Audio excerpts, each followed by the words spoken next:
The security footage showed everything. A nurse standing in the middle of a trauma bay, blocking a senior surgeon from the patient on the table. Her voice was steady. Her hands weren't shaking. The surgeon was screaming at her to step aside, and she didn't move an inch. 48 seconds later, that patient was still alive. 48 hours later, she was unemployed.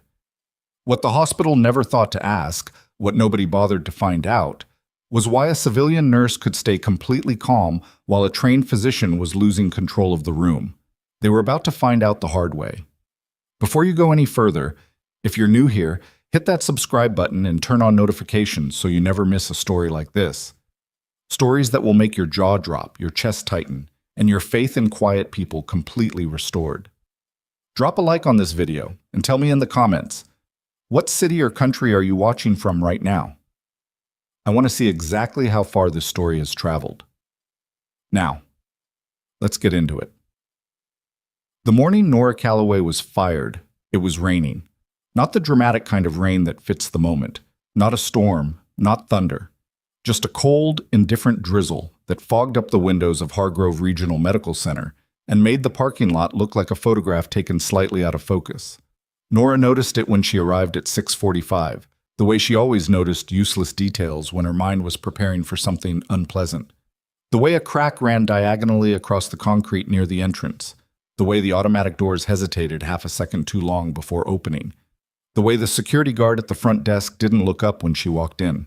She had been called in for a disciplinary meeting at 7. She'd known it was coming. She changed into her scrubs in the locker room, folded her jacket with the same efficiency she used for everything, and walked to the administrative wing on the 3rd floor. Her shoes made a soft sound on the tile. The hallway smelled like floor cleaner and recycled air. She passed 3 nurses she recognized, and 2 of them looked away. The meeting was already in progress when she arrived. Dr. Raymond Forsyth, Chief of Medicine, sat at the head of the conference table with the particular stillness of a man who had rehearsed what he was going to say. To his left was Margaret Solis, the hospital's Director of Nursing Services, a woman Nora had never disliked until the past 3 days. To Forsyth's right sat a man in a gray suit who had the practiced neutrality of someone from legal. There was one chair on the opposite side of the table, no water glass, no notepad provided. Nora sat down. "Thank you for coming in, Ms. Calloway," Forsyth said, which was an odd way to start given that she hadn't been given a choice. Dr. Forsyth. He opened a folder. Inside was a printed incident report.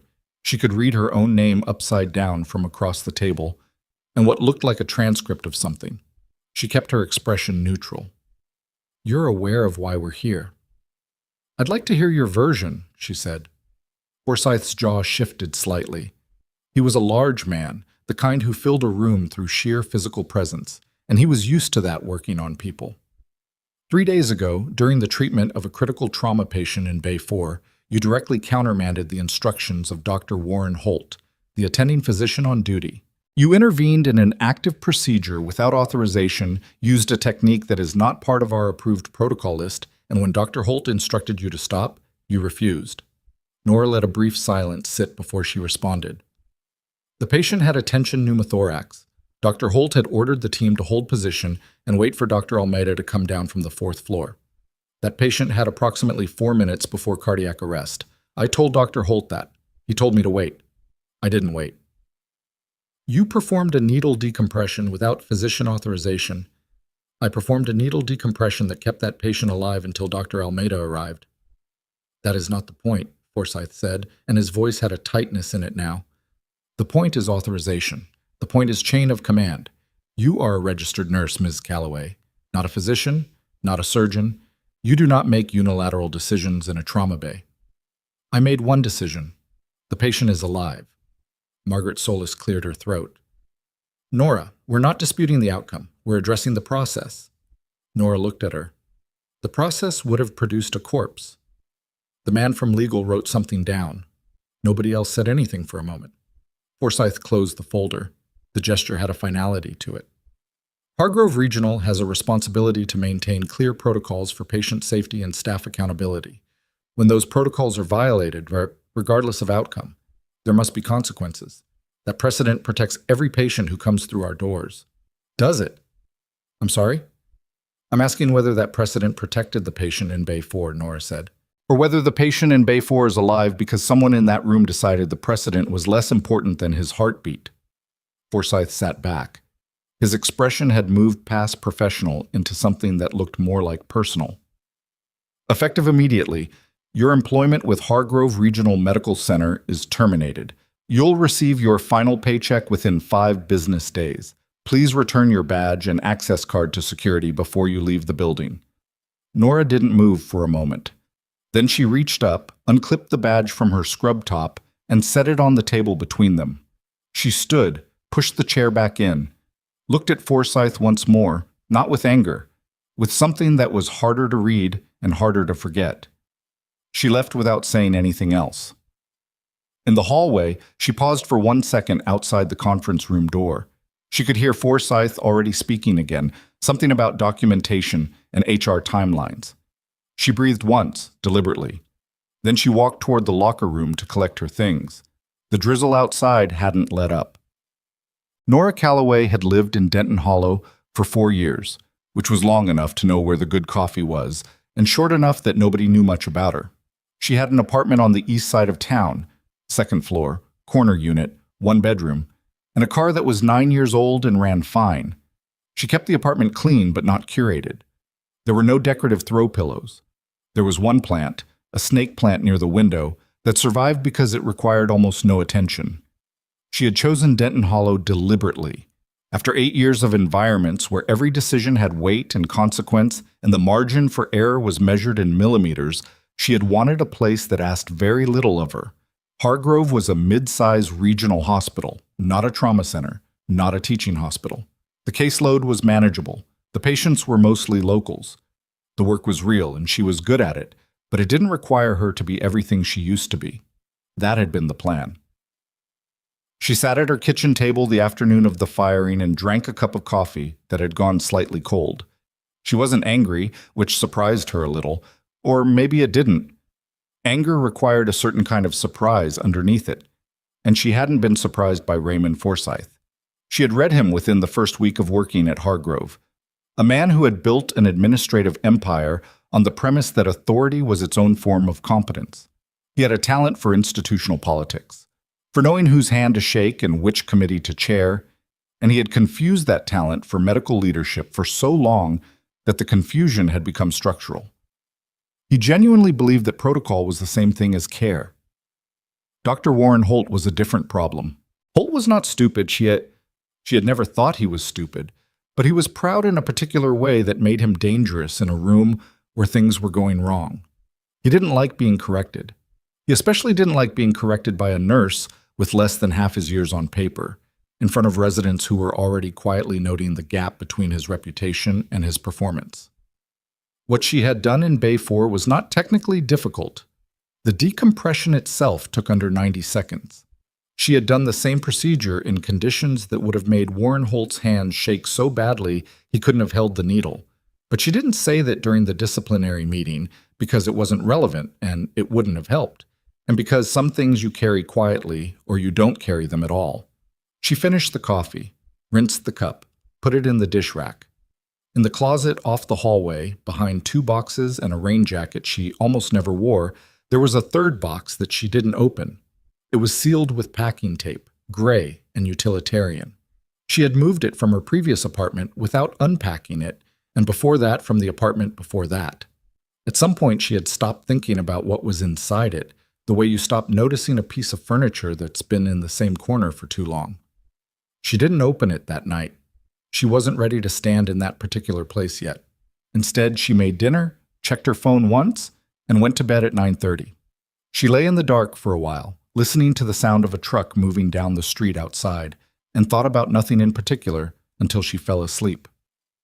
By the following week, the story had circulated through Hargrove's staff the way these things always do. Faster than truth, slower than rumor, and shaped by whoever told it last. The version that settled into the hospital's collective understanding was this: Nora Calloway had a control problem. She had been difficult to work with for months, resistant to supervision, and the Bay 4 incident was simply the moment the pattern finally forced the administration's hand. Some people added details that weren't true. that she had argued with physicians repeatedly, that she had ignored patient care protocols before, that there had been complaints filed. None of those things were accurate, but accuracy was beside the point. The story served a function. It made what happened to her feel inevitable, and inevitable things don't require anyone to feel guilty about them. She heard some of this secondhand through a colleague named Priya Mehta, who had worked alongside Nora in the ICU for 2 years and was one of the few people at Hargrove who had ever looked at Nora directly and actually seen her. Priya called 3 days after the termination, spoke for 17 minutes, and said, among other things, "You know what they're saying." "I can guess," Nora said. "It's not fair." "No." "Are you okay?" Nora thought about that question for a moment, not performing consideration, but actually giving it a second. "Yeah, I'm fine." "You don't have to be fine." "I know." Priya paused. "What are you going to do?" "I have some savings. I'll look for something." She looked out the window at the parking lot below. A woman was wrestling a stroller into the back of an SUV, working alone, the baby already secured in the seat. Something quieter, maybe. She didn't file a wrongful termination complaint. She thought about it, not out of vindication, but because the mechanisms of accountability were real and she respected them. But she weighed what a formal process would cost in time and energy and sustained engagement with people she had no interest in engaging with, and she decided that the math didn't work in her favor. Not yet. She updated her resume for the first time in 4 years.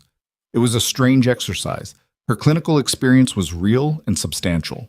She had certifications that most nurses at a facility like Hargrove didn't have and wouldn't have known to pursue. But there were 8 years of her work history that didn't appear on the document, and their absence created a shape on the page that she couldn't entirely fill with what remained visible. She left it as it was.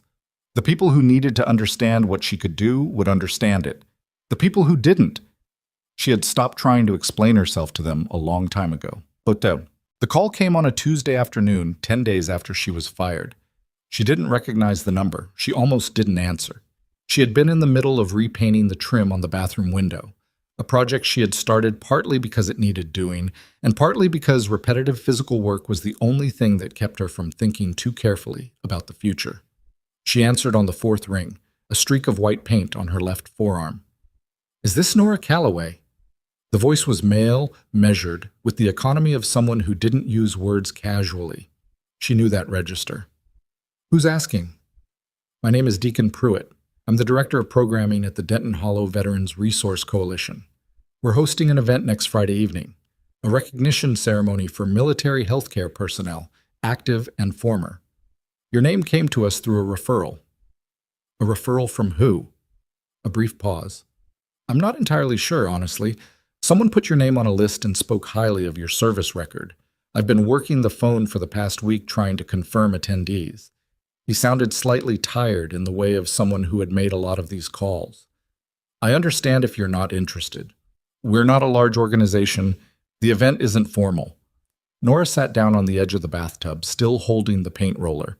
She looked at the trim she hadn't finished yet. "What kind of recognition?" "Nothing elaborate. We acknowledge people who served in medical roles, sir. Medics, corps officers, field surgeons.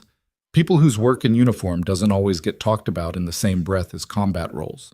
We have some speakers, some dinner, a few remarks from local veteran community leaders." He paused again. "Like I said, not formal." She almost said no. The instinct was automatic. She had spent 4 years building a life that didn't require her to stand in a room full of people who knew what her service record contained, and the idea of that room sent a small, familiar tension through the muscles of her shoulders. "I'll think about it," she said. "Fair enough? I'll send you the details." She hung up and sat there for a moment. The bathroom was quiet. Outside, a car alarm went off briefly on the street and then stopped. She set the paint roller down and looked at the wall. She almost didn't go. The morning of the event, she woke up early, stood in the kitchen drinking coffee before sunrise, and had a serious conversation with herself about whether any of this was worth the particular kind of exposure it represented. She had built her quiet life with purpose and care.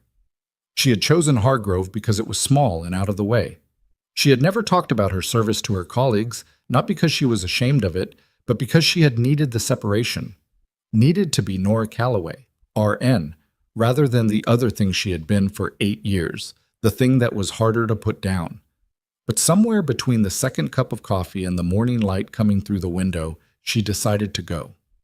Not for recognition, not because she wanted to be in that room, because she had spent 10 days being defined by a story that wasn't true.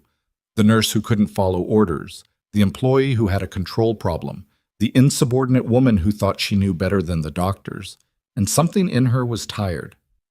Not angry, just tired of that particular story being the only one in circulation. She went to the closet off the hallway. She moved the rain jacket. She moved both boxes. She pulled out the third one and cut the packing tape with a kitchen knife. Inside, folded with military precision, in a sealed plastic garment bag, was a navy dress uniform. Officer White's, still sharp at the creases. The ribbons were where they were supposed to be. The rank insignia was on the collar. There were commendation medals that she had not looked at in years, and she did not look at them for very long now either. Just long enough to confirm they were where she left them. Just long enough to remember what each of them meant, and to decide not to think about that right now. She took the uniform out and hung it on the back of the bedroom door. She looked at it for a long moment. Then she got dressed. The Veterans Resource Coalition event was held in the Meridian Civic Hall, a mid-century building on Whitmore Street that smelled like old wood and coffee urns. When Nora arrived at 7:15, there were already perhaps 90 people inside, a mix of veterans in various states of formal and semi-formal dress, community members in civilian clothes, and a handful of people she didn't recognize who had the manner of local officials or donors. Tables were set with place cards. A podium had been positioned at the far end of the room near a projection screen. She wore the uniform. She had not worn it in public in 3 years. The fit was exact. She kept herself at the same weight through habit, and something that was partly discipline and partly just the way she was, but wearing it again had a disorienting quality, like hearing a song from a particular period of your life and not being sure whether the feeling it produced was good or bad. She walked through the entrance and signed in at the registration table and took the lanyard with her name on it, and the woman behind the table said, "Thank you for your service," the way people did, and Nora said, "Thank you back," the way she always did. She found her seat, a round table near the middle of the room. There were 5 others at the table, 2 veterans she didn't know, a woman named Barbara, who was on the coalition's volunteer staff, and an older couple who were the parents of someone who had served. The evening moved at the pace of these events. An opening speaker, a short video, dinner served by volunteers, chicken and roasted vegetables and bread rolls still warm. The older man across the table from her asked what branch she had served in, and she told him, and he nodded the way veterans' fathers sometimes did, with a specific weight to it. His son had been in the Army. He didn't say what had happened to him, and Nora didn't ask. She was doing fine until the second speaker took the podium. His name, according to the program, was Dr. Graham Aldine.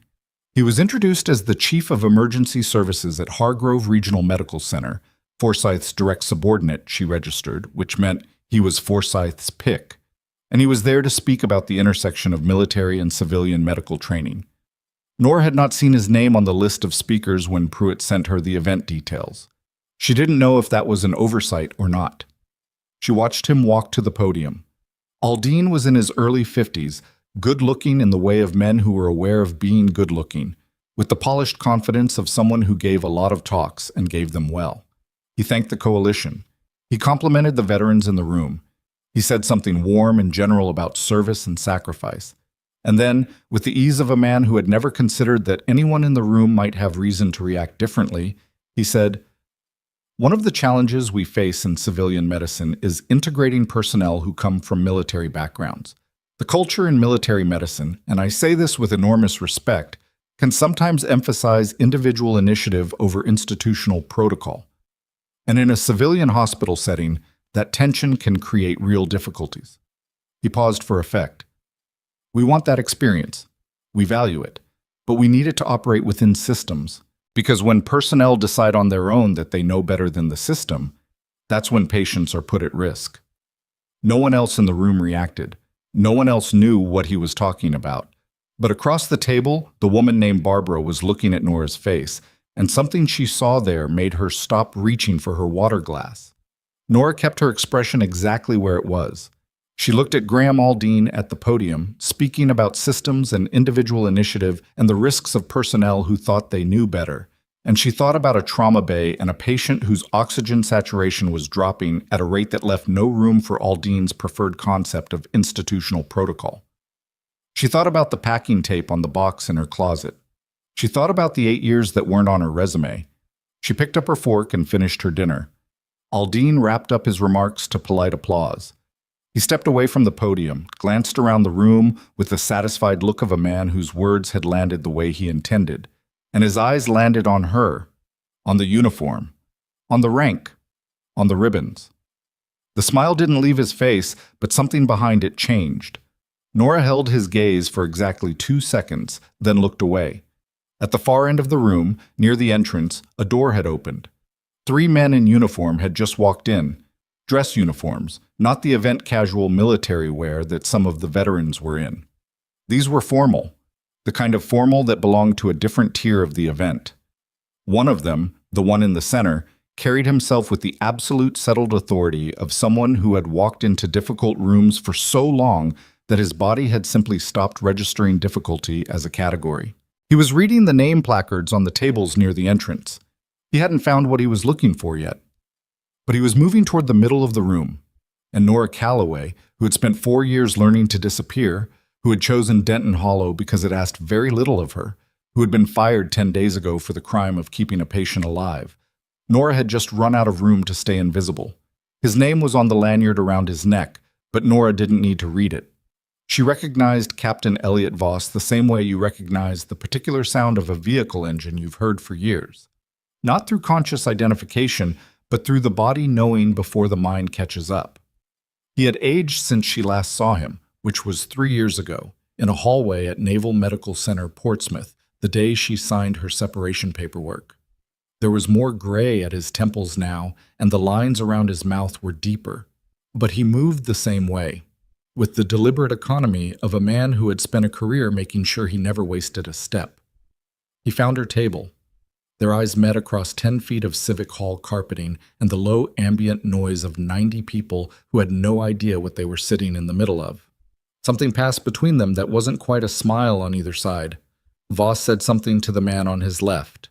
Young, lieutenant's insignia, the slightly overwhelmed look of someone new to escorting senior officers to civilian events. And then he walked toward her alone. Nora stood.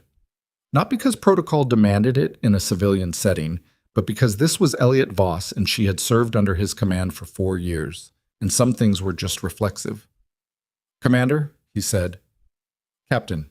She caught herself, amended it. I'm out, sir." "I know you're out." He looked at the uniform. "You're also wearing your ribbons in the wrong order." She glanced down. She wasn't. He knew she wasn't. "Sit down, Calloway," he said, and something in his voice shifted into something that was not quite warmth, but adjacent to it, the affect of a man who expressed care through the elimination of formality. He pulled out the empty chair beside her, one of the 2 that had been unoccupied all evening, and sat down with the ease of someone accustomed to sitting in chairs that hadn't been offered to him. Barbara, across the table, had completely abandoned any pretense of eating dinner. "How did you know I was here?" Nora said. "Deacon Pruitt is former Navy." He called the base when he got a name he didn't recognize on his list. Voss picked up a bread roll from the basket in the center of the table, examined it briefly, set it down. "Someone on my staff recognized your name and flagged it to me." "I didn't ask to be on that list." "I know that too." She looked at him. He looked back. In the year she had served under his command, she had learned that Elliot Voss's silences were not gaps in the conversation. They were the conversation, and you had to learn to read them the way you read terrain on a map, not for what was there, but for what the shape of things told you about what was coming. "What's going on?" she asked. "Nothing tonight." He kept his voice low. "Tonight I'm here because you're here, and because the last time I heard anything about you was when someone told me you were working as a floor nurse in a regional hospital in central Indiana, and I thought that sounded like a waste. I like it here." "You liked it here," he said. "I heard about Hargrove." She said nothing. "The whole story, Nora, not the version the hospital put out." He had used her first name, which he did rarely, and which always meant something. I have a contact on the Denton Hollow Medical Board. She called me 2 days after it happened. Across the room, Graham Aldine was working the space near the podium, speaking to a cluster of civilians who were nodding at whatever he was saying. He had not looked back at her table since the moment of eye contact. She watched him for a second, then returned her attention to Voss. "I handled it," she said. "You lost your job." "I handled the patient. The job is a separate issue." Voss studied her for a moment. "You know what frustrated me most when you separated? You told me at the time. I'm telling you again, you were the best trauma response officer my unit had ever deployed. And I don't say that to stroke your ego, because your ego doesn't need it, and frankly, you'd be suspicious of the compliment if I said it that way." He leaned forward slightly. "I mean that the particular combination of things you can do, the clinical skill, the judgment under pressure, the ability to read a situation and move faster than the situation, that combination does not reproduce easily. It took years to build, and you walked away from it." "I walked away from the operational tempo," she said, more carefully than she felt. "I didn't walk away from medicine. And yet here we are." The implication sat between them. She picked up her water glass and took a drink, more to give her hand something to do than because she was thirsty. Down at the other end of the table, the older couple whose son had served were looking at their dessert plates. Barbara was pretending to check her phone. "Is this a recruitment conversation?" Nora asked. "Not tonight." "Then what is it?" "It's an old commander checking on someone he should have checked on sooner," Voss said. He said it flatly, without effect, which was the only way he could have said it and had it land as genuine. "And it's me telling you that what happened at that hospital was documented, and the documentation is going places that Forsyth doesn't know about yet." She went still. "What do you mean?" But before he could answer, the evening's MC had returned to the podium to introduce the closing ceremony, and the lights in the room shifted slightly, and the noise level dropped, and the moment closed the way moments sometimes do. Not resolved, just interrupted, with everything that hadn't been said still hanging in the air like smoke. She drove home in the dark with the heater running and the radio off. The uniform felt different than it had on the way there. Not heavier, exactly. More present. Like putting it back in the box wasn't going to be as simple as she had thought when she'd taken it out that afternoon. She drove the route she always drove, past the closed hardware store and the gas station and the elementary school with the chain-link fence, and she thought about what Voss had said, and what he hadn't said. And she turned the two things over in her mind the way you turn a stone over, checking what's underneath. Documentation going places Forsyth doesn't know about yet. She didn't know what that meant specifically, but she knew Elliot Voss well enough to know that he didn't make statements like that for atmospheric effect. He was precise about language in a way that years in command had made structural. He said what he meant, and what he meant was always more than it appeared on the surface. She parked in her building's lot and sat in the car for a minute after she cut the engine. A light was on in the apartment above hers. She could see it through the window, the blue flicker of a television. The building was quiet otherwise. She took the uniform off when she got inside, hung it again on the back of the bedroom door, and stood there looking at it for a few seconds. Then she got into the shower and stood under the water until it ran cold, which took longer than usual, and when she got out she stood in front of the mirror and looked at herself and thought, "You have to figure out what you actually want from this, not what justice required, not what was fair or unfair, what she wanted." The answer didn't come immediately, which was honest, and honesty about not knowing was something she had learned to sit with over the years. She had known plenty of people who couldn't tolerate the sensation of not knowing what they wanted, who filled the space with noise and momentum and decisive-sounding language, and she had watched most of them make bad decisions at speeds that felt like resolution. She went to bed. She didn't sleep well, but she slept. The next morning, she found two things waiting for her. The first was a voicemail from Priya Mehta, left at 11:42 the night before, which meant Priya had been awake worrying about something, and the voicemail was the result of that worry becoming unbearable. "Nora, I don't know if you've heard, but something happened tonight at the hospital. Dr. Holt's patient, the one from Bay 4, the one you stabilized. He came back to the floor this morning and asked to speak to the nurse who helped him. And when Holt's team told him that nurse was no longer employed here, A pause, the kind that suggested Priya was choosing her words more carefully than the conversation warranted. He asked for the hospital's patient advocacy contact. I thought you should know. The second was an email from a name she didn't recognize. Theodora Wayne, listed as affiliated with the Indiana State Department of Health, Division of Professional Standards. The subject line read, Inquiry regarding Hargrove Regional Medical Center, Incident Report, 112-B. The body of the email was 2 sentences, formal and unrevealing, a request to speak with Nora at her earliest convenience regarding a complaint that had been filed, and a phone number. She sat at her kitchen table with both of these things and her coffee and the morning light coming in at an angle that lit the dust motes above the counter. She called the number. Theodora Wayne picked up on the second ring. Her voice was brisk and direct, the voice of someone in a regulatory office who had learned that efficiency was a form of respect. Ms. Calloway, thank you for responding quickly. What complaint was filed? I'm not able to disclose the complainant at this stage, but I can tell you that the division received a formal written complaint regarding patient care decisions and staff management practices at Hargrove Regional Medical Center within the past week. Your name appears in that complaint as a material witness, not as a subject. What does that mean practically? It means we'd like your account of the incident in Bay 4 on the 14th. In your own words, in writing or in person, either is acceptable to us at this stage. It also means that Hargrove's administration has been formally notified of the inquiry, which triggers their obligation to preserve documentation related to the incident. Nora was quiet for a moment. Someone filed a complaint, she said. About my firing. About patient care decisions and staff management practices, Wayne repeated carefully. I understand those may overlap from your perspective. At this stage, we're in preliminary inquiry, and I want to be clear, Isham, we don't have a predetermined outcome. We're gathering information. All right? She pulled a notepad across the table. What do you need from me and when? The conversation lasted 20 minutes.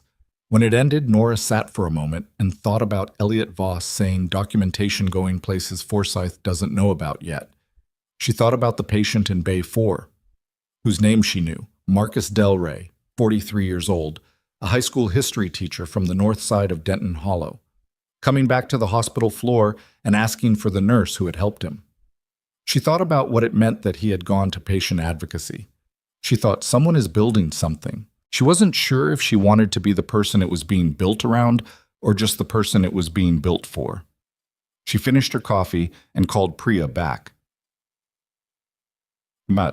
Priya Mehta was not a person who scared easily, which was part of what made her a good ICU nurse and part of what made the tightness in her voice when she picked up notable. Are you okay? Nora asked. I'm fine. Yes. Are you? Tell me what happened at the hospital. Priya exhaled. Marcus Delray came in yesterday to pick up discharge paperwork he'd forgotten to collect when he left. He stopped at the third-floor nursing station and asked for you by name. When the desk nurse told him you'd been let go, he asked why. The nurse, she's young, she didn't know how to handle it. She said something about a policy violation, and Another pause. He got very quiet, and then he asked to speak to whoever handled patient concerns. Who did he speak to? Margaret Solis. Nora closed her eyes briefly. Margaret Solis, who had sat across the table from her during the disciplinary meeting and said, We're not disputing the outcome. We're addressing the process in the voice of someone who had decided in advance that the process was going to conclude a particular way. How did that go? I don't know exactly. I wasn't there. But one of the orderlies who was near Solis's office said she could hear raised voices for about 10 minutes, which Priya's voice shifted. Solis doesn't raise her voice, Nora. I have never heard that woman raise her voice in 3 years. Who was raising it? Delray. She sat with that for a second. Marcus Delray, 43, history teacher, a man who had been on a table with a tension pneumothorax and 4 minutes of viable time left, was in Margaret Solis's office raising his voice. Is that all? She asked. No. Priya took a breath. Forsyth called a staff meeting this morning. He told the department heads that the Division of Health had been in contact with the hospital regarding a routine administrative inquiry and that all staff should refer any external inquiries to hospital legal. A beat. He said routine 3 times. He's worried. He's scared, Priya said. There's a difference, and I've seen both on his face before. This is scared. After the call, Nora stood up and walked to the window. The day was clearer than yesterday, the kind of late autumn morning where the light had a clean, hard quality to it. She could see the parking lot below and the street beyond it, and past that the roofline of the Methodist church on the corner. She thought about Forsyth standing in front of his department heads, saying the word routine 3 times, and she felt something that wasn't quite satisfaction but was in the same county as it. She also felt something else, a familiar pressure behind the sternum, the sensation she associated with situations that were developing faster than their visible surface suggested. She had felt it in controlled environments before, in briefings, in pre-op rooms, and the terrible specific calm that preceded engagement, and she had learned to trust it the way you learn to trust a compass, not because it tells you what's ahead, but because it tells you which direction you're moving. Things were moving. She just wasn't sure yet who was driving them. The answer to that came 4 days later, and it came from a direction she hadn't expected. She was at the public library on Granger Avenue. She had been going there in the mornings because she worked better with other people around, and her apartment was starting to feel like a space that was waiting for something. When her phone buzzed with a number she didn't recognize, different area code than the state, she stepped outside into the cold and answered it. Commander Calloway. Not Miss. Not Nora. Commander. The voice was female, older, with the crispness of someone who had been in command positions long enough that it had recalibrated her baseline affect permanently. My name is Rear Admiral Constance Harker. I'm the Deputy Surgeon General for Navy Medicine East. I believe you know Captain Voss. Yes, ma'am. I'm calling because I've been following your situation with some interest, and I want to speak with you directly rather than through intermediaries. A pause. Are you somewhere you can talk? Nora looked up and down the street. A woman was walking a dog in the direction of the park. A truck was idling at the corner. Yes. What I'm about to tell you is not classified, but it's also not for circulation. Hargrove Regional Medical Center is one of 3 facilities in Indiana currently under preliminary review by the Joint Commission, triggered by an anonymous complaint filed 5 weeks ago, before your incident in Bay 4. The complaint involved documentation irregularities in their trauma department, specifically around incident reports that appeared to have been altered after the fact. Nora went very still. The Bay 4 incident generated a second complaint, filed by Marcus Delray, the patient, which has been forwarded to the Division of Professional Standards and which substantively corroborates the pattern described in the first complaint. Harker's voice was even, deliberate. What that means is that what happened to you is not an isolated event. It's a data point in a pattern, and the people who are building the case around that pattern would like your testimony. The Joint Commission is not a military entity, Nora said carefully. No, but the Navy has an interest in this case because Dr. Warren Holt, the attending who ordered the hold in Bay 4, was formerly a Navy Medical Course officer. He separated under circumstances that included a substantiated complaint from a fellow officer regarding documentation practices. Another pause. That complaint was filed, adjudicated, and then, through a process that is currently being reviewed, effectively buried. He was subsequently credentialed at Hargrove. The cold was getting into her hands. She pressed the phone harder against her ear. Someone buried it, she said. Several someones, potentially. That's what the review is trying to establish. Harker's tone shifted, just slightly. Not warmer, but more direct. Commander, you were separated from service with a commendation record that most medical officers don't accumulate in a full career.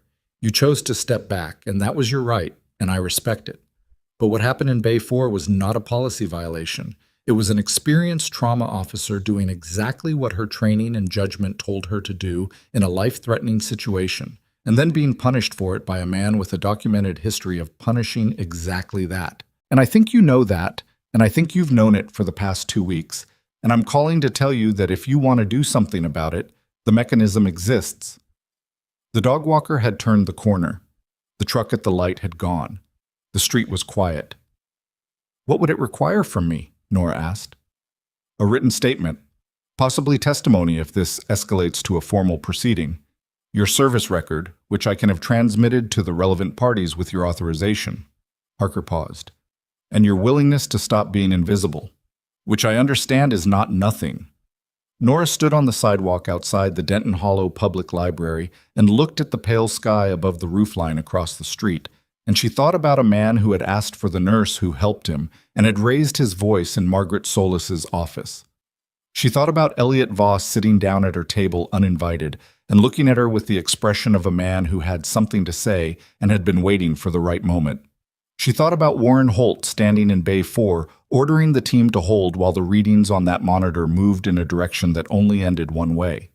She thought about Forsyth's folder and her badge on the conference table and the drizzle that morning that hadn't been dramatic enough to fit the occasion. All right, she said. All right, you'll provide a statement, or all right, you need more time.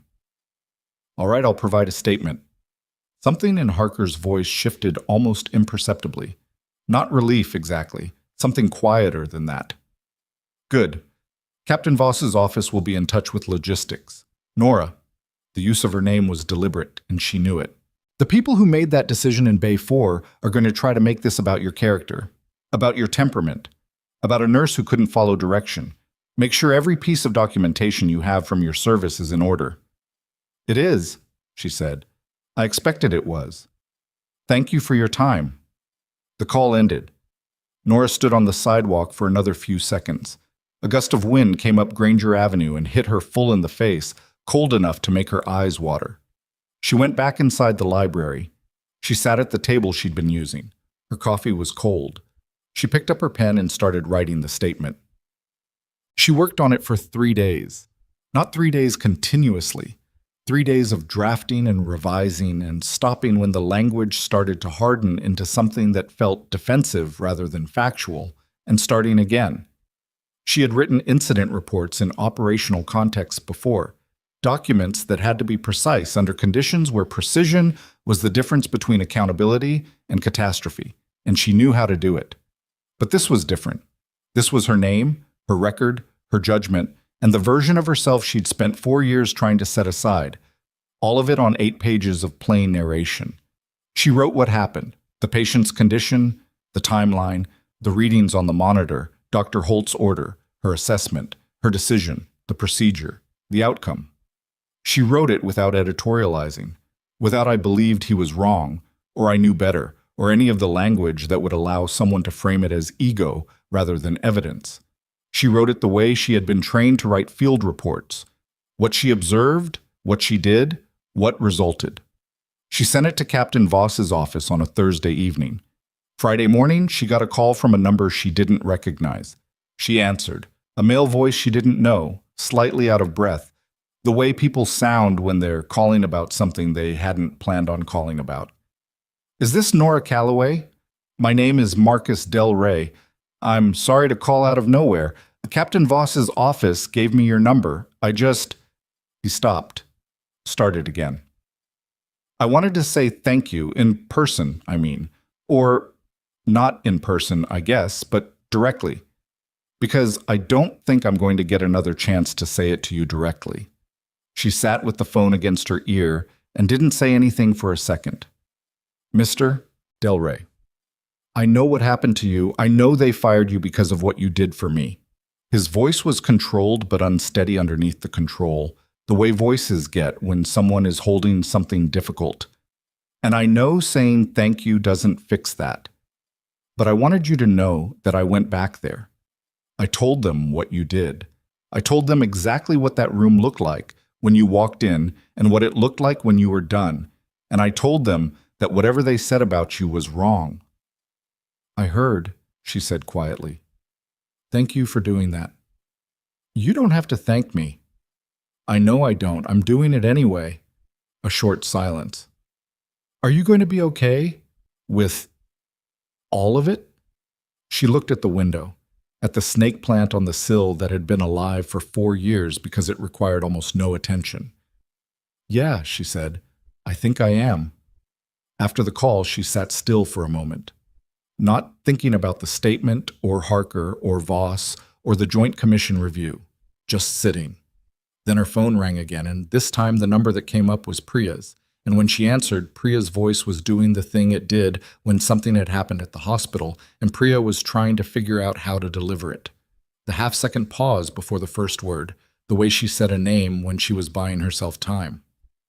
Nora, you need to know something. What is it? Warren Holt's lawyer showed up at the hospital this morning. Not the hospital's lawyer, his own, personal. Another pause.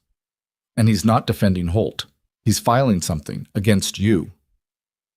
The snake plant sat in the window light, green and uncomplicated. What kind of something? Nora said. A defamation claim. Based on your statement, they're saying you made false statements about Holt's conduct in Bay 4 that are damaging his professional reputation. Priya's voice was doing something Nora had never heard it do before, something that sat between anger and fear. Nora, they got a copy of your statement, before it was even formally submitted. Someone in Voss's office or in the division, someone gave it to them. The word defamation sat in the air between the phone and her ear like something with weight. Nora didn't respond immediately. She was doing the thing she always did when a situation shifted unexpectedly. Not freezing, not reacting, but running the geometry of it.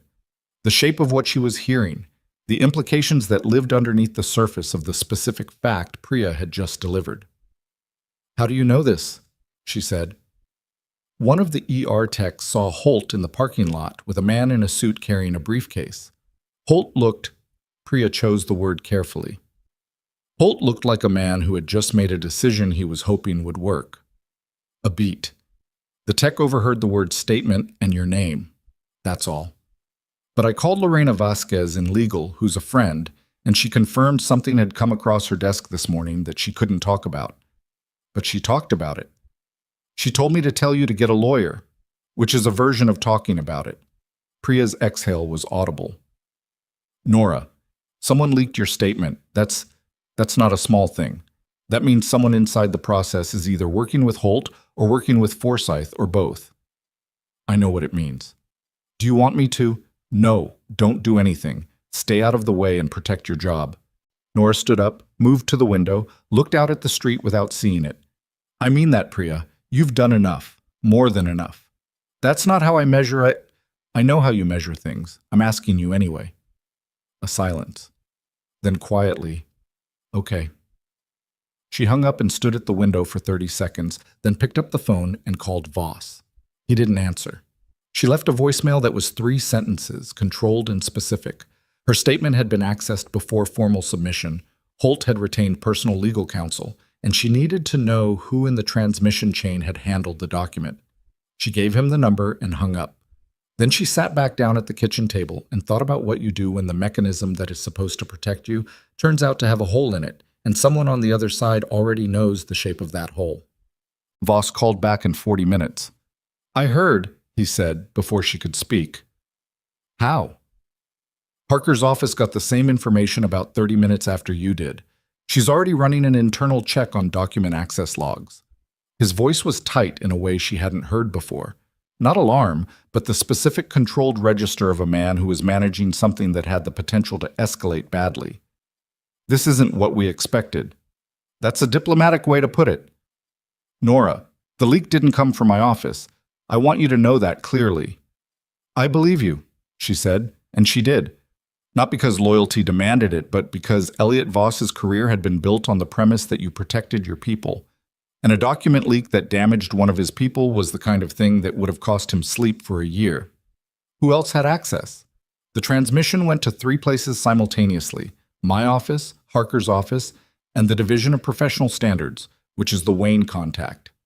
Theodora Wayne. Her office, not necessarily her personally. He paused. The division is a civilian agency. It interfaces with hospital legal teams during preliminary inquiries. That's standard procedure.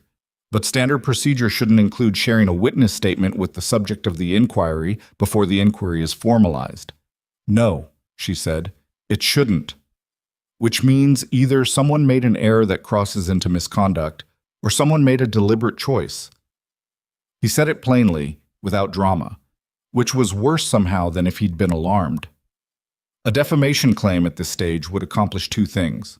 It would put you on the defensive. shift the public frame from wrong nurse to disputed account, and potentially delay the formal inquiry while the claim is evaluated. It's a tactical move. Holt has a lawyer who understands civil procedure. Holt has a lawyer who has done this before, based on the filing structure Lorena Vasquez described. Another pause. I'm getting that secondhand, which means Hargrove's legal team is already talking to people they shouldn't be. Nora pressed 2 fingers to the bridge of her nose. What do I do? You get your own counsel, today if possible. He said it without inflection. Someone who handles medical whistleblower cases and who can file a protective response before the defamation claim gets formally entered. I have a name, Anna Koresh. She's out of Indianapolis. She's done 3 cases involving Joint Commission inquiries and won 2 of them. What happened in the 3rd? The client settled because they ran out of money. A short beat. I'll send you Koresh's number. And Nora, quote, keep the uniform accessible. Why? Because I think the timeline on this is going to compress faster than either of us planned, and there are going to be rooms you'll need to walk into that aren't courtrooms.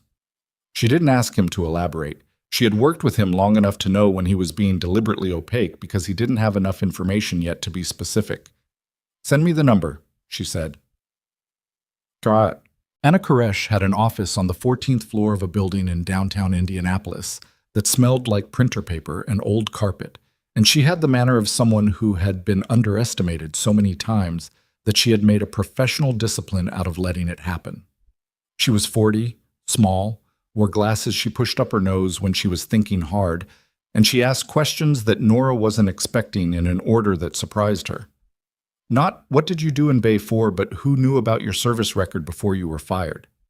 Not what was Forsyth's stated reason, but what was the stated reason in writing versus what was said verbally? Not can you prove the procedure was correct, but can you prove Holt knew the outcome and reported it differently in the incident report than the patient's chart recorded it? That last one stopped Nora. Say that again, she said. Koresh pushed her glasses up. The incident report is the document Holt filed after Bay 4.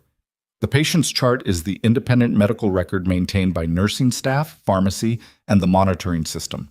Those 2 documents should be consistent. If they're not, she let the sentence hang. That's the documentation irregularity, Nora said. The anonymous complaint to the Joint Commission 5 weeks ago mentioned documentation irregularities in the trauma department. Nobody told me the complaint was about Bay 4 specifically, but it wasn't. Nora leaned forward. The anonymous complaint was filed before Bay 4, which means there were other incidents, other discrepancies between Holt's reports and the chart record. Koresh looked at her with an expression that was close to satisfaction. How quickly did you get that? It's pattern recognition. Yes. Koresh made a note. Here's what I need from you. Every piece of written communication you received from Hargrove in the 30 days before your termination, every email, every schedule, change notification, every incident flagging system entry that had your name on it. And I need your version of Bay 4 in a format that maps to the timeline of the monitoring equipment, not the timeline as Holt reported it. The monitoring equipment logs are in the hospital's system, which the Joint Commission has subpoena authority to access once the inquiry formalizes.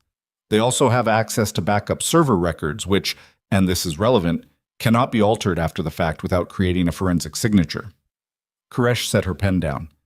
The defamation filing buys Holt maybe 3 weeks of process time. What it doesn't buy him is the monitoring data. If his incident report says one thing and the vitals log from Bay 4 says something different, the defamation claim doesn't just fail, it becomes evidence of consciousness of guilt. Nora sat with that. He might not know about the monitoring logs, she said. People like Holt often don't think about automated systems because automated systems don't respond to authority. Koresh picked up her pen again. Can you retain me? Yes. Then let's talk about the next 72 hours, because that's the window that matters. The next 72 hours were not clean or linear. They were the kind of days that felt fragmented in the moment and only assembled into a coherent shape afterward, when you looked back at the sequence and saw how each piece had been moving toward the same point without any individual piece being aware of the others. Day 1. Koresh filed a protective response to the defamation claim, which technically wasn't yet formally entered, but which created a paper record that Nora had responded immediately and in good faith. She also sent a formal records preservation notice to Hargrove's legal team, citing the Joint Commission inquiry, which meant the hospital was now legally prohibited from altering, deleting, or reclassifying any document related to the trauma department in the relevant period. Nora knew, and Koresh knew, and Forsyth's lawyers certainly knew, that a records preservation notice in this context was a statement, "We know what you might be tempted to do, and we have put a wall in front of it." Forsyth's response was to call a press conference. It was small, local media only, 2 television cameras and a print reporter from the Denton Hollow Courier, and it was framed as a routine update on hospital transparency practices and patient care standards. Forsyth stood at the podium in the hospital's main lobby, with the Hargrove Regional seal behind him and Margaret Solis to his left, and he spoke in the measured cadence of a man who had been coached. He talked about protocols. He talked about the responsibility of institutions to maintain consistent standards. He didn't mention Nora by name, but he used the phrase former employee 4 times, and he talked about the importance of accountability at all levels of patient care, which was a phrase that did a lot of work. Nora watched the clip online on the evening of the first day. She watched it twice. Then she called Koresh. "He's setting the public frame," she said. "I know. The good news is he did it too early and too small. If he'd waited until the defamation claim was formally entered and held the press conference then, it would look like a response. Doing it now makes it look preemptive." Which it is. Right. And preemptive in a way that a journalist who's paying attention will notice. Koresh paused. "I sent a packet to a healthcare reporter at the Indianapolis Tribune this morning, background only, not for immediate publication, but I wanted someone good to be watching. Day 2 brought the thing that changed the shape of everything. Voss called at 7:40 in the morning. He didn't say hello. Parker found the leak. Nora was in the middle of making coffee. She set the kettle down. Who? A paralegal in the Division of Professional Standards. She's 24 years old and she was hired 8 months ago. Her previous employer was a medical consulting firm that has a contract with 3 hospital systems in Indiana, one of which is Hargrove. Hargrove. His voice had gone flat in the way it did when the thing he was reporting made him angry, and he was refusing to perform the anger. She forwarded the statement to a personal email account. That account sent it to an address registered to an LLC that, when you trace it back 2 steps, connects to legal counsel that Hargrove has used before. So the division has a plant. Had. She's been placed on administrative leave as of 6 this morning. Parker is filing a referral to the state AG's office. Another beat. This is not how we wanted this to develop. No, Nora said. But it's clarifying. A pause.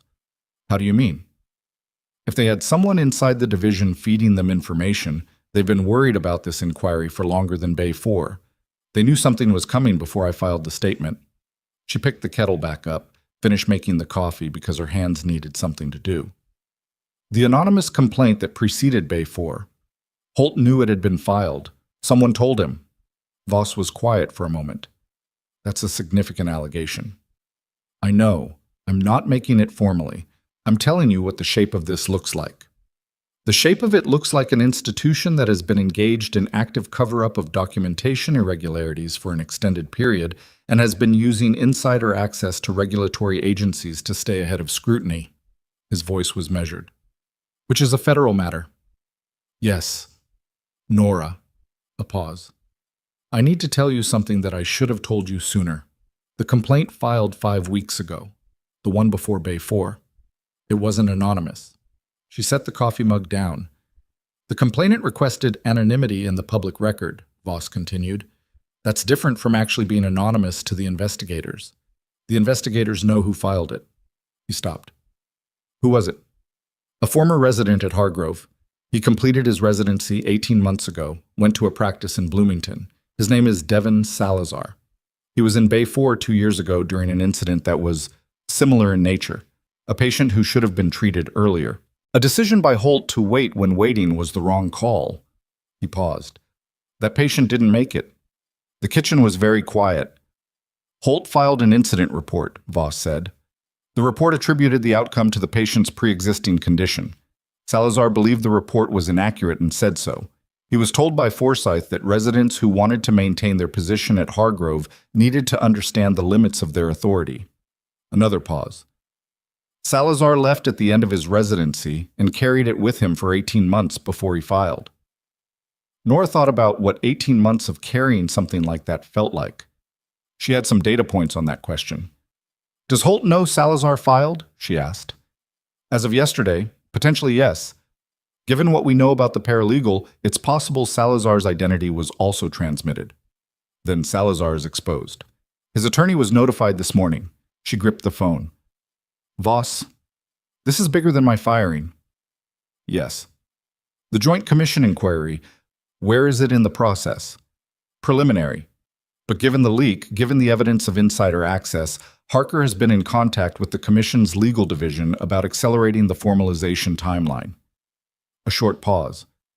There are also... He stopped. What? There are also questions about credentialing, specifically about how Holt obtained his credentials at Hargrove given the substantiated complaint from his Navy service. Someone signed off on those credentials. Someone reviewed his separation record and either missed what was in it or chose not to act on it. Forsyth, she said, or someone Forsyth trusted to do the review. Either way. He stopped again. This is going to a federal health fraud investigation, Nora. That is where this is going. I need you to understand that because when that happens, the pressure on you is going to increase significantly. Holt's legal team will escalate, Hargrove will escalate, and you are going to be the most visible person on the other side of this. She stood in her kitchen in the morning light and thought about the box in the closet that she had opened, about the uniform on the back of the bedroom door, about what Harker had said, your willingness to stop being invisible, which I understand is not nothing.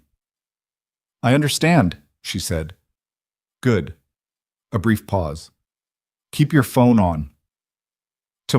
Day 3 started at 6 in the morning with a text from Priya that was 3 words. Holt is gone. She called back immediately. Gone how? He didn't come in this morning. Called in, told them he had a personal matter. His office has been locked since 7. Priya's voice was low, the way voices get in institutions when the walls might be listening. Forsyth came in at 6:30. He's been on the phone in his office since he arrived. The department heads got pulled into a meeting 20 minutes ago. What's the tone? Controlled panic, the kind where everyone is pretending to be calm and nobody is making eye contact in the hallways. A pause. There's something else. Last night, late after shift change, there were 2 people in the hospital who weren't staff. They came in through the administrative entrance, which requires a key card. They went to medical records. They were there for about 40 minutes. Nora went cold. Who let them in? Nobody on the nursing staff. That entrance is admin keyed. Could be Forsyth, could be legal, could be someone from outside. Priya's breath was audible. But Nora, the Joint Commission does unannounced site visits. That's part of their process when an inquiry formalizes. Priya, don't speculate. Don't tell anyone else what you just told me. I know. And if anyone asks you anything about me or about Bay 4, I tell them to speak to my union rep. A pause. I know how this works. She called Quresh immediately after. Quresh answered on the first ring. I already know. The commission formalized the inquiry at 5 o'clock yesterday afternoon. The site visit was their auditing team.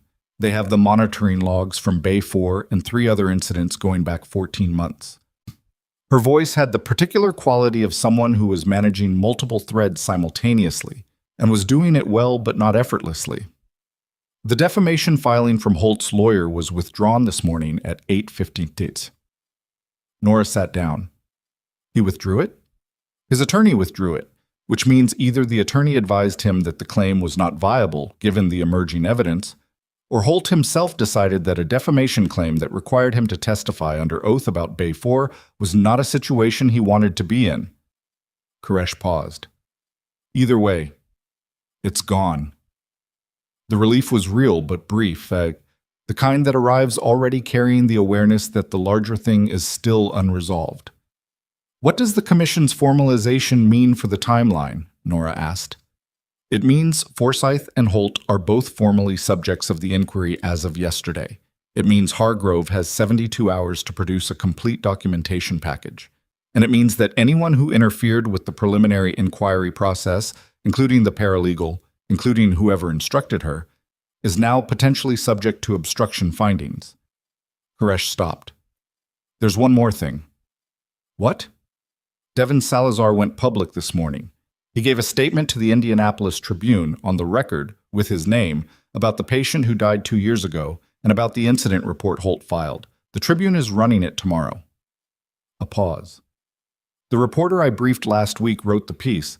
It's thorough. It names Holt, it names Forsyth, and it references the Joint Commission inquiry. It references me. By name, former Hargrove nurse Nora Calloway, whose termination following a Bay 4 intervention appears to be connected to a pattern of institutional retaliation. I reviewed the language before Salazar's attorney approved it. Koresh's voice was measured. It's accurate and it's fair, and it's going to make your phone ring tomorrow in a way it has not rung before. Nora stood up, moved to the window. The afternoon light was low and flat. The street outside was ordinary. A car passing, a kid on a bicycle, the gas station sign blinking on at the corner as the early dark came down. Are you ready for that? Koresh asked. She thought about Marcus Del Rey in Margaret Solis's office, raising his voice. She thought about Devin Salazar carrying 18 months of a patient who didn't make it before he finally put the weight down in the form of a formal complaint. She thought about the paralegal who had been placed there to be a hole in the wall, and about Forsyth saying the word routine 3 times in front of his department heads, and about Warren Holt's personal lawyer withdrawing a filing that had been designed to bury her. Yes, she said. Good. Get some sleep. Tomorrow? But the call interrupted itself. Not Koresh dropping off, but a second call coming in on the other line, a number that was vaguely familiar in the way of numbers you've seen once and almost retained. And she checked it and felt her pulse shift. It was the main line for Hargrove Regional Medical Center, not Forsyth's direct extension, not legal, not HR. The main line. She let Koresh know and switched over.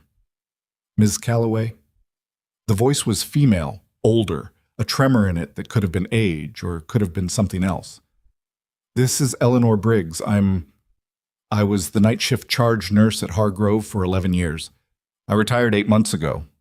A pause.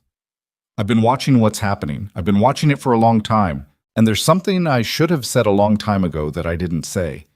And I'm calling because I don't know who else to call. Nora pressed the phone against her ear and waited. I was there, Briggs said. The night that resident, Salazar, the night he tried to file his report about Dr. Holt's patient, the one who died. Her voice was uneven now. Forsyth came to the floor that night. He came himself. And he told me directly that the documentation on that case was being reviewed and that I should not discuss the case with any staff or with the patient's family until the review was complete. The street outside had gone dark. I didn't tell anyone, Briggs said. I told myself it was procedure, that I was following the chain. A long pause. But I kept a copy of the original nursing notes from that night, before they were revised. I've had them in my house for 2 years and I couldn't figure out what to do with them. Her voice broke once, then steadied. I think I need to give them to someone. Nora looked at the window, at her own reflection in the glass, at the dark outside. Don't give them to anyone yet, she said carefully. Do you have an attorney? No? Get one before you send those notes anywhere. Go to your bank tomorrow morning, scan them, and put the originals in a safe deposit box. She kept her voice even, deliberate. And call me back when you have an attorney. Don't contact Hargrove. Don't contact the Tribune. Don't send anything digitally until you have legal advice. They revised the notes, Briggs said as if she hadn't heard. The original notes said the patient deteriorated rapidly and that the attending was notified twice before he responded. Twice. The revised notes said the attending was notified once, promptly. A sound that wasn't quite a sob. He was notified twice. I wrote the first notification myself, and then it was gone. The revised notes, the monitoring logs, Devin Salazar's statement, Eleanor Briggs's original nursing notes. They were all pointing at the same center. And at that center was Warren Holt, who had just withdrawn a defamation claim, and Raymond Forsyth, who had come to a hospital floor on the night a patient died and told a charge nurse to stay quiet. and who tomorrow morning would pick up a newspaper and see his own name in it for the first time. "Ms. Briggs," Nora said, "listen to me carefully. You are not in trouble. But the people who revised those notes may be in serious trouble very soon, and what you're holding could be important, so I need you to stay calm, stay quiet, and get an attorney in the morning." A long silence. "Okay," Briggs said. "I'll give you Koresh's number. She can refer you to someone." After she hung up, Nora stood in the dark apartment and did not move for almost a full minute. Then she called Koresh back. "We have a witness," she said, "and she has the original nursing notes from the incident 2 years ago, before revision." Koresh was silent for 2 seconds. "Where is she?" "Retired. Private residence. She called the hospital main line to reach me, which means Hargrove's switchboard has a record of her call." Nora felt the weight of that land. "Koresh, if someone at Hargrove is monitoring calls to see who's talking to me, they already know she called." Koresh's voice had gone tight. "I need her name and address." "She didn't give me her address." "She gave you a name, Eleanor Briggs, retired charge nurse. I can find an address." Plus, keys clicking in his background. "Nora, if Forsyth connects her to those notes before she has legal protection." The phone buzzed. A text. Unknown number. 3 words. "She's not safe." She stared at the text for 2 seconds, then showed it to no one because there was no one in the room to show it to. Unknown number, no follow-up. Just those 3 words sitting on the screen with the timestamp 7:52 p.m. and the particular blankness of a message that had been written by someone who knew exactly how much information to withhold. "Koresh," she said into the phone. "I just got a text from an unknown number. She's not safe." 3 words. A beat of silence. Someone else is watching this. Someone who knew Briggs called me within the last 15 minutes. Nora was already moving, across the kitchen, to the counter where her keys were, the automatic momentum of a person whose body had been trained to move toward the problem rather than away from it. Either they had access to the switchboard record in real time, or they were already monitoring her. "Or there's someone on our side who has information we don't," Koresh said. "I can't operate on that assumption right now." "No, neither can I." Keys clicking again, faster. "I have an Eleanor Briggs, retired, former Hargrove staff, address on Caldwell Lane in the Morrow Park neighborhood. That's 12 minutes from your apartment." "Send it to me." "Nora, send it." The address came through 30 seconds later. She was already in her car. She drove the way she drove when something was wrong. Not fast enough to draw attention, but with the kind of focus that made traffic lights feel like interruptions rather than rules. The city at 8 in the evening was in that particular state of half-life between the dinner crowd and the late-night restaurants releasing people onto sidewalks, gas stations lit up, the occasional pedestrian. She drove through it and thought about Eleanor Briggs sitting in a house in Morrow Park with a set of original nursing notes that documented 2 things: a patient who had deteriorated faster than the revised record suggested, and a physician who had been notified twice before he responded, not once. Those notes, if authenticated against the monitoring logs the Commission had already pulled, would not just corroborate Devin Salazar's account. They would contradict Holt's incident report on a specific, verifiable, time-stamped fact. And Forsyth's presence on that floor the night of the revision, if Briggs was willing to testify to it, would move the entire picture from negligence into something with deliberate intent behind it. She also thought about who might have sent the text. The number was unknown, but the text itself had a quality of specificity. Not "be careful" or "watch out," but "she's not safe," which named the person at risk and implied knowledge of the situation rather than just general alarm. Someone who knew Briggs had called. Someone who knew why it mattered. That narrowed it to a short list. People inside Hargrove who understood the significance of the nursing notes, people inside the Commission's auditing process, or someone in Voss's chain who had more visibility into the situation than they'd disclosed. She pulled onto Caldwell Lane at 8:11. The house was a small brick ranch, the kind of house that said, "I have lived here a long time," in the way of maintained but not renovated, a porch light on, a car in the driveway, curtains in the front window with a line of light along the edge. Quiet street. No vehicles she didn't recognize, no one sitting in a parked car, nothing that registered as wrong. She sat in the car for 30 seconds. Old habit. She had never broken it. Then she got out and walked to the door and knocked. Briggs answered faster than she expected. The door opened before the knock had fully finished, which meant she had been watching from somewhere near the entrance. She was in her late 60s, white-haired, wearing a cardigan over a collared shirt, and she had the face of a woman who had been crying recently and had washed her face to hide it, which only works to a point. She looked at Nora, and something in her posture shifted. Not relief, exactly, but the particular relaxation of someone who had been braced for something worse than what arrived. "You came yourself," she said. "Can I come in?" Briggs stepped back and let her through. The house was tidy and warm and had the specific smell of a home where someone lived alone. Not unpleasant, just particular. A combination of old books and something that had been cooked earlier and coffee that had been on too long. There was a cat on the couch who looked at Nora with profound indifference and then looked away. Briggs led her to the kitchen table.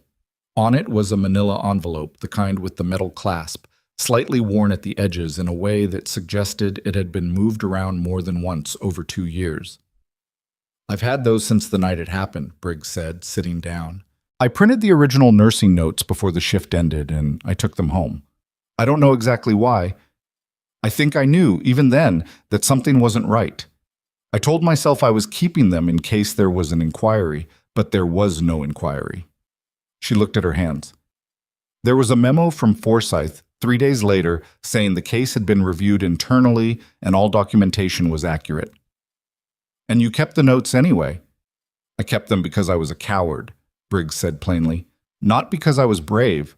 I was scared of losing my job. I was scared of what it meant to say out loud that a doctor had let someone die and then cleaned up the paperwork." She looked up. "I'm 67 years old and I retired 8 months ago, and I have been sleeping badly for 2 years, and I'm not doing it anymore." Nora looked at her. This was not a woman performing courage. This was a woman who had arrived at a decision through exhaustion, which was its own kind of honesty. "Has anyone been in contact with you from Hargrove?" Nora said. "No, not tonight." Briggs paused. "My neighbor, the one across the street, Tom Vickers, he's retired police. He came over about an hour ago. He said there had been a car parked on the street for about 40 minutes earlier today that he didn't recognize. He noticed because it didn't have local plates." She said it without alarm, which was worse somehow than if she'd been alarmed. "He was watching when it left." Nora thought about the text. "She's not safe." "Ms. Briggs, I need you to call your daughter tonight. You mentioned a daughter when we spoke?" "Linda.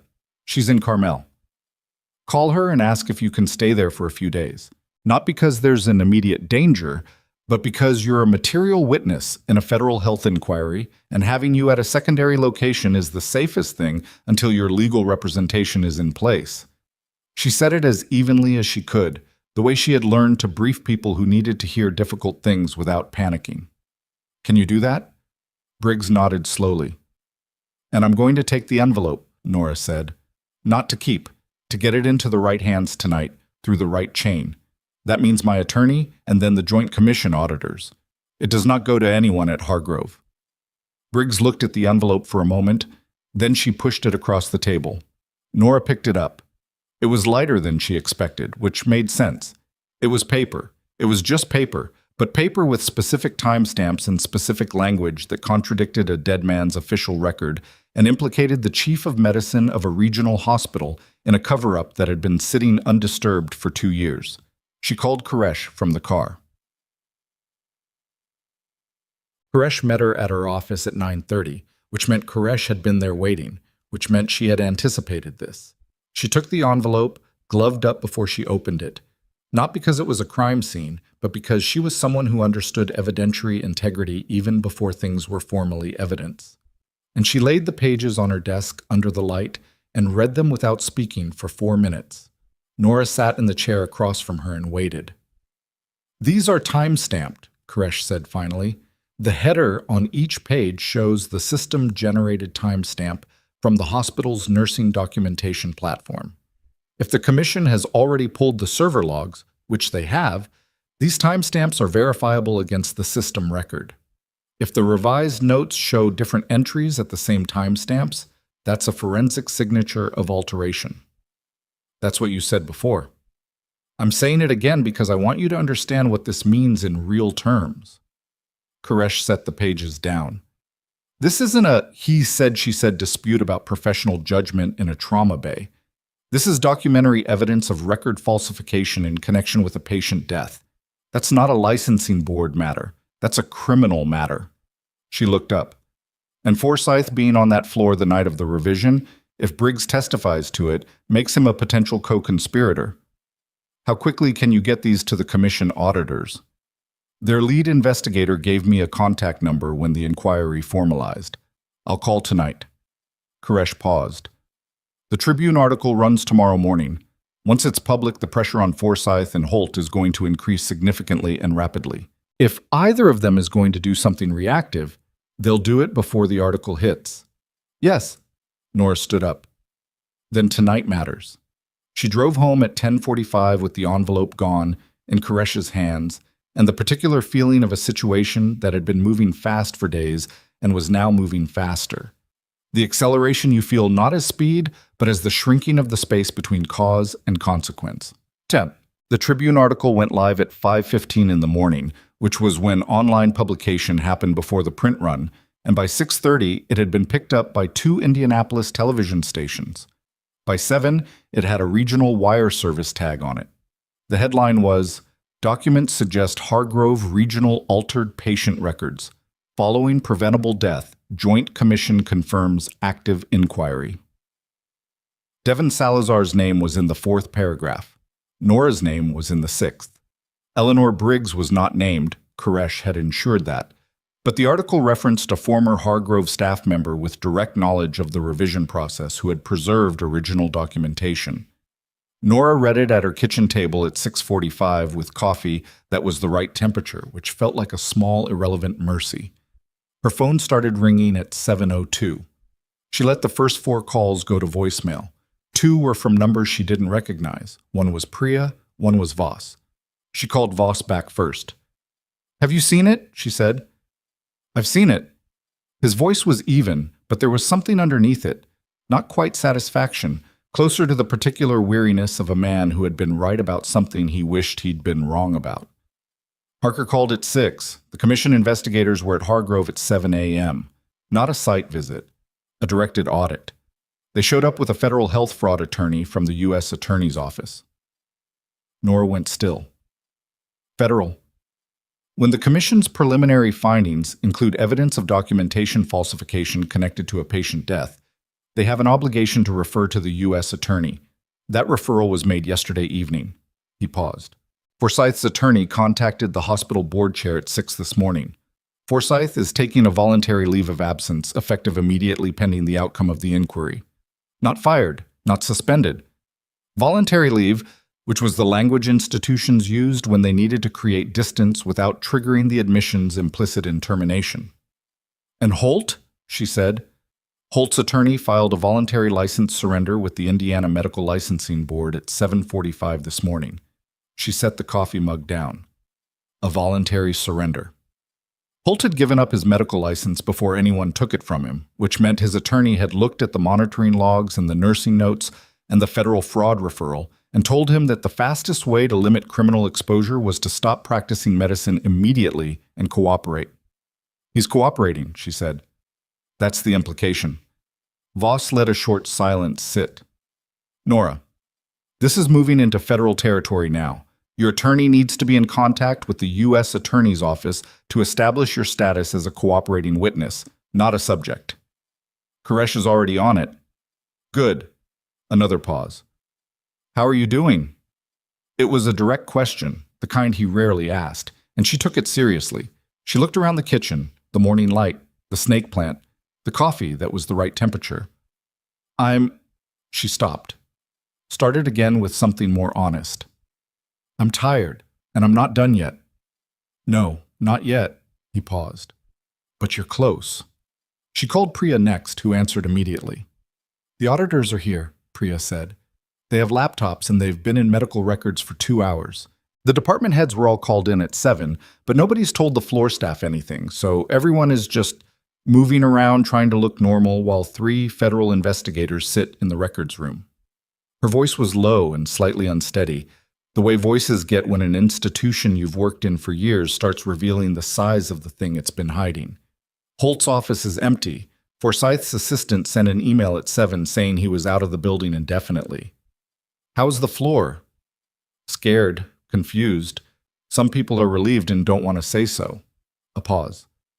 "The nurses who worked with you they're okay. They know what happened. They've known for weeks." Another pause. "Nora, are you okay?" "Yeah," she said. "Keep doing your job and stay out of the way of the auditors." "I know." "And Priya." She stopped for a second. "Thank you for all of it." A brief silence. "Don't thank me yet," Priya said. "Thank me when it's actually over." It was not over for another 11 days, and those 11 days were not clean. The federal health fraud investigation, formally opened by the U.S. Attorney's Office for the Southern District of Indiana 5 days after the Tribune article, generated the kind of procedural activity that looks from the outside like slow bureaucracy and feels from the inside like everything happening at once. Nora gave a formal interview to federal investigators on day 2, with Quresh beside her for 4 hours. She gave a second interview on day 6. She provided every piece of documentation she had, the timeline she'd reconstructed, her nursing school records, her service record which Voss had transmitted through official channels, her account of Bay 4 mapped minute by minute against the monitoring equipment log that the Commission had already entered into the investigative record. The monitoring log was, as Quresh had predicted, the thing that mattered most. Warren Holt's incident report for Bay 4 listed the patient's oxygen saturation at the time of his hold order as 89% with a stable trend. The monitoring equipment showed it at 84% and falling at a rate of approximately 2 points per 90 seconds. Those two numbers, 89 versus 84, stable versus falling, were small enough on their own to argue as a perceptual difference. But when placed beside the documentation from 2 years ago, where the same pattern appeared, a reported status slightly better than the recorded status, a trajectory slightly less urgent than what the equipment showed, the pattern was no longer arguable as perception. It was a practice. Holt had been adjusting numbers, slightly, consistently, in the direction that made his decisions look better than the equipment said they were. The nursing notes Briggs had preserved confirmed it for the earlier case with a different independent data source, her own contemporaneous documentation of the patient's condition and her notifications to Holt, which contradicted his incident report on specific factual points, time-stamped by a system he hadn't thought to falsify because he hadn't known she'd printed them before the revision.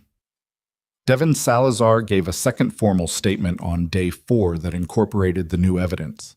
His attorney told Quresh, informally, that Salazar had cried for about 20 minutes after the interview and then gone back to his practice in Bloomington and seen patients for the rest of the day because that was the kind of person he was. Briggs stayed at her daughter's house in Carmel. She gave her statement on day 3, with an attorney present, on the record and in detail. She described Forsyth's presence on the floor the night of the revision, his exact words to her decision to keep the original notes, and 2 years of not sleeping well. The federal investigators listened to all of it without visible reaction, which was their job, and Briggs's attorney told Quresh afterward that Briggs had seemed smaller after the interview, but also somehow lighter, which was not a legal observation, but was an accurate one. Raymond Forsyth's voluntary leave of absence ended on day 8 when the hospital board, under pressure from the Commission's formal findings and the active federal investigation, terminated his employment and issued a public statement acknowledging that an internal review had identified significant concerns about administrative oversight and documentation practices at the facility. The statement did not use the words cover-up or falsification or patient death, but it acknowledged the Commission's findings and announced the formation of an independent oversight committee.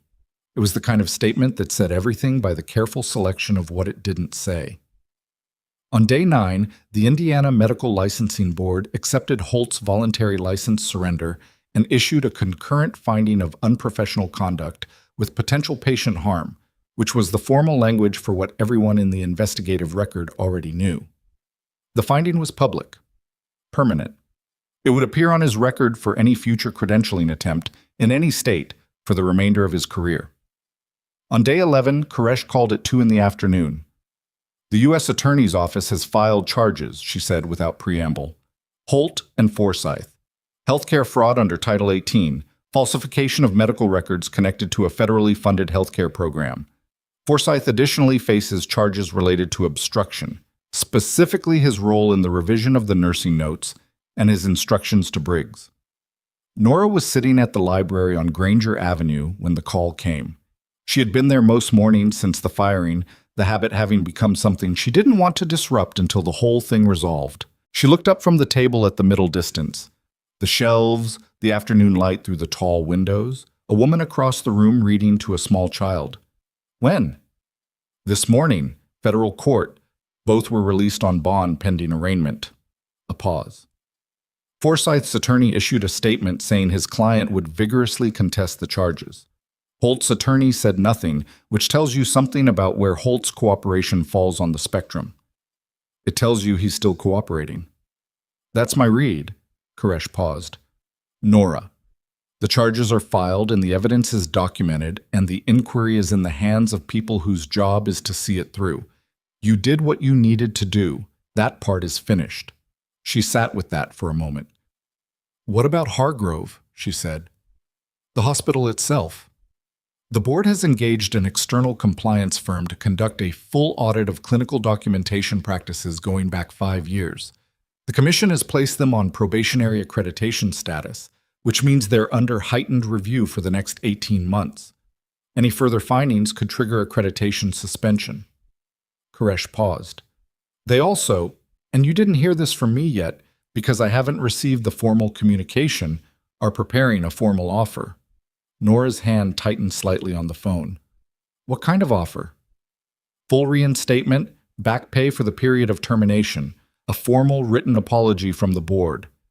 And this is the part that took me by surprise, a request that you consider a role on the new clinical oversight committee that the independent audit is establishing."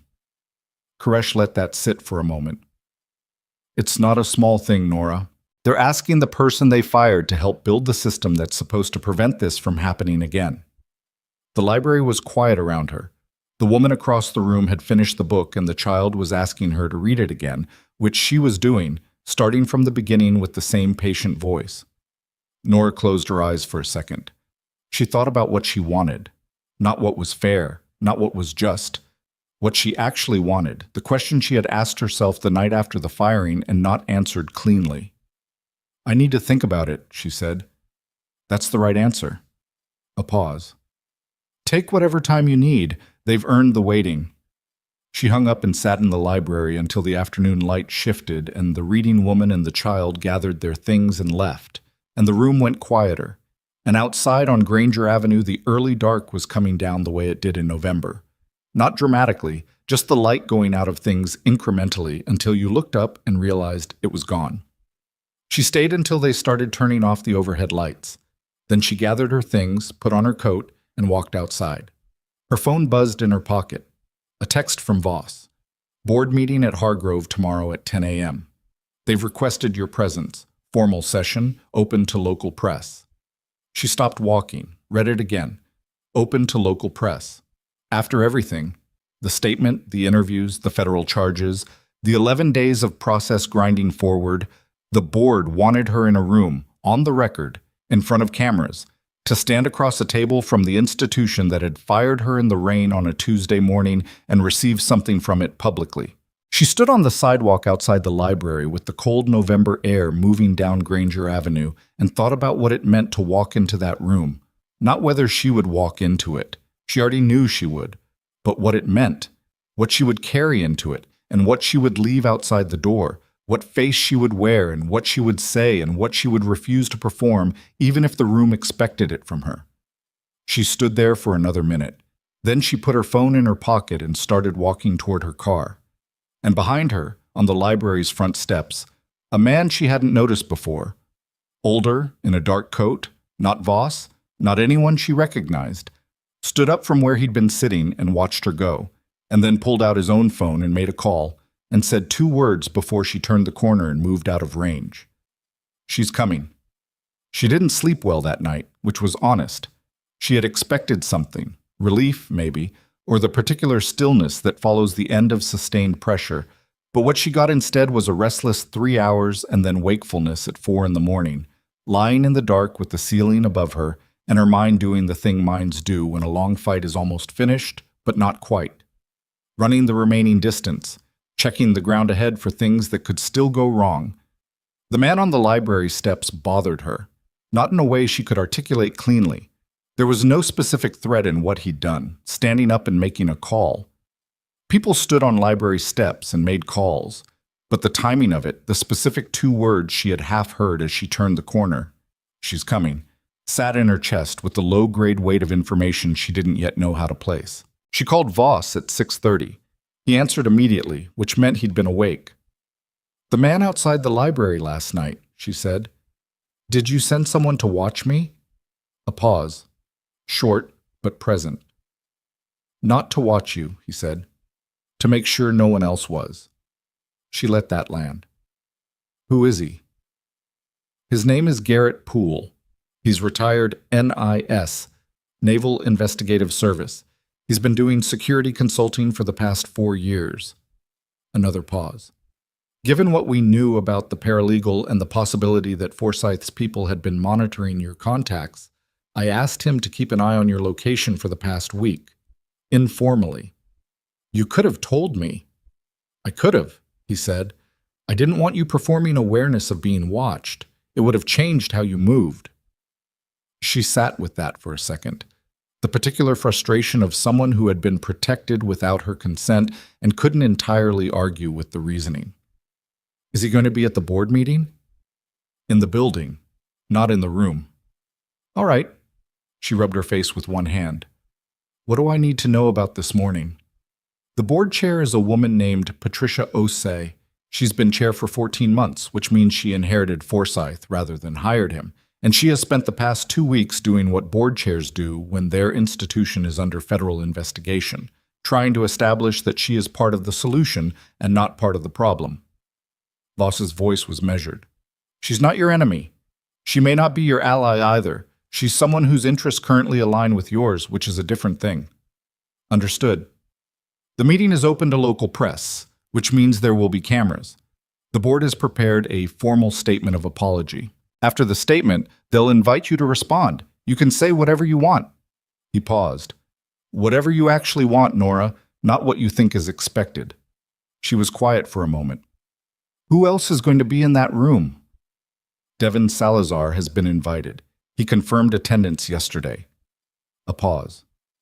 "Marcus Del Rey was also invited. He's coming." She hadn't expected that second one.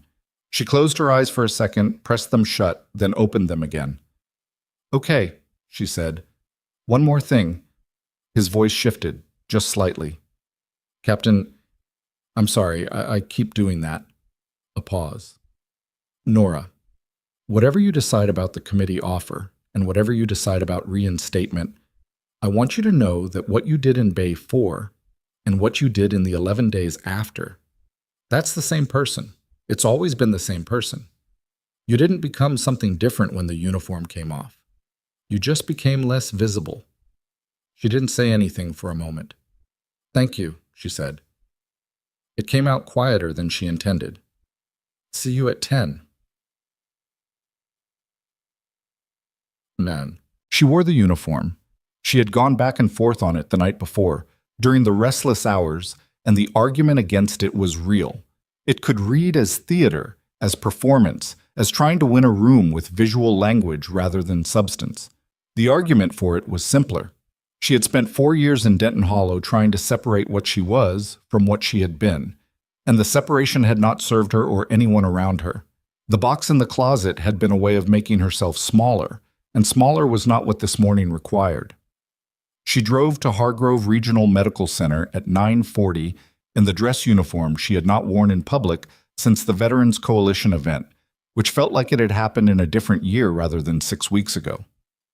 The parking lot was more full than usual for a Thursday morning.